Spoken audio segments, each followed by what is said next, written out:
नमस्कार मित्रांनो, स्वागत आहे तुमचं आपल्या आवडत्या मालिकेत ठरलं तर मगच्या आजच्या खास अपडेटमध्ये. आजचा भाग होता भावनांनी भरलेला, नात्यांच्या गोंधळाने गुंतलेला आणि थोडासा नवीन ट्विस्ट घेऊन आलेला. भागाच्या सुरुवातीला दिसते कल्पना, तिच्या चेहऱ्यावर आनंद आहे. ती मैनावतीचे आभार मानते आणि म्हणते, खरंच तुमच्यामुळे सगळं नीट झालं. पण मैनावती नेहमीप्रमाणेच नम्रतेने म्हणते, अगं कसले आभार माझे, खरं तर मला तुझे आभार मानायला हवेत. या संवादातूनच दोघींमधील नातं किती आपुलकीचं आहे हे स्पष्ट दिसतं. पण त्याचबरोबर मैनावतीच्या बोलण्यात एक हलकीशी टोचणीही जाणवते, जणू काहीतरी ती वेगळं सूचित करते. दरम्यान घरात दुसरीकडे सायली आणि सदाशिव यांच्या गोष्टी सुरू असतात. सदाशिवला सगळ्यांच्या गप्पांचा कंटाळा आलेला असतो. तो जांभई देतो, नाटक करतो आणि म्हणतो, अहो मला झोप येते. सगळ्यांचं लक्ष लगेच त्याच्याकडे वळतं. सायली हसत म्हणते, बरं तुम्ही आराम करा, आम्ही निघतो, काही लागलं तर हाक मारा. आणि दरवाजा बंद होताच दृश्य पूर्ण बदलतं.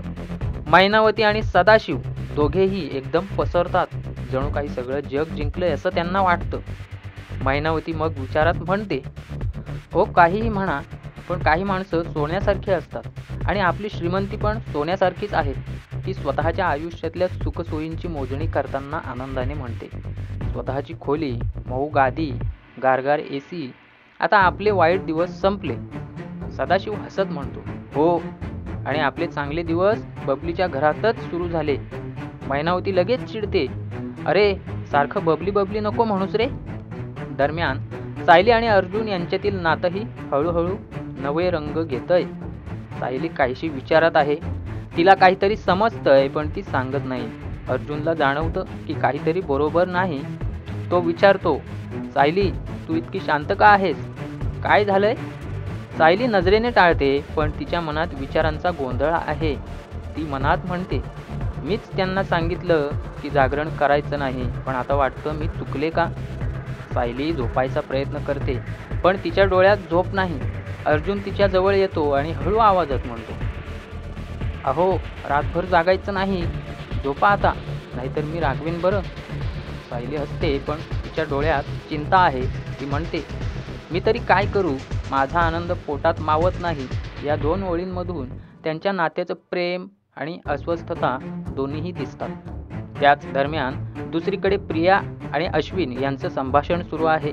अश्विन विचारात आहे, सायलीचे आई वडील खरंच तेच असतील का? अचानक कसे सापडले? त्याच्या मनात संशय आहे आणि त्याला सगळं विचित्र वाटतं. पण प्रिया त्याला शांत करण्याचा प्रयत्न करते, अगं तू एवढा विचार करू नकोस, सगळं नीट होईल.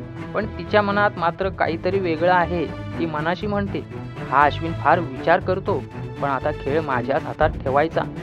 घरामध्ये तर सर्वजण झोपलेले असतात, पण वातावरणात एक अनामिक बेचैनी आहे. सायली खिडकीत बसून चंद्राकडे पाहते. ती स्वतःशी बोलते, देवा आता जे काही होणार आहे ते चांगलं होऊ दे.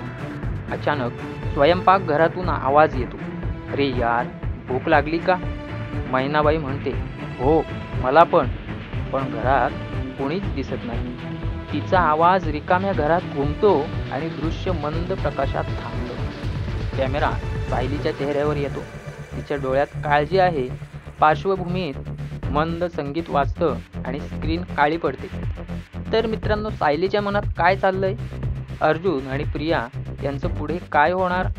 आणि सगळ्यात मोठं म्हणजे मैनावतीचं हे नवं रहस्य कोण उलगडणार? हे जाणून घेण्यासाठी पाहत रहा ठरलं तर मग ही मराठी मालिका माझ्यासोबत. आणि 45 मराठी चॅनल सबस्क्राईब करा अशाच रोमांचक अपडेट्ससाठी. तर मित्रांनो, हा होता आजचा 17 ऑक्टोबर 2025चा एपिसोड रिव्ह्यू. पुढच्या भागात भेटूया नव्या ट्विस्ट आणि थरारासोबत. तोपर्यंत धन्यवाद.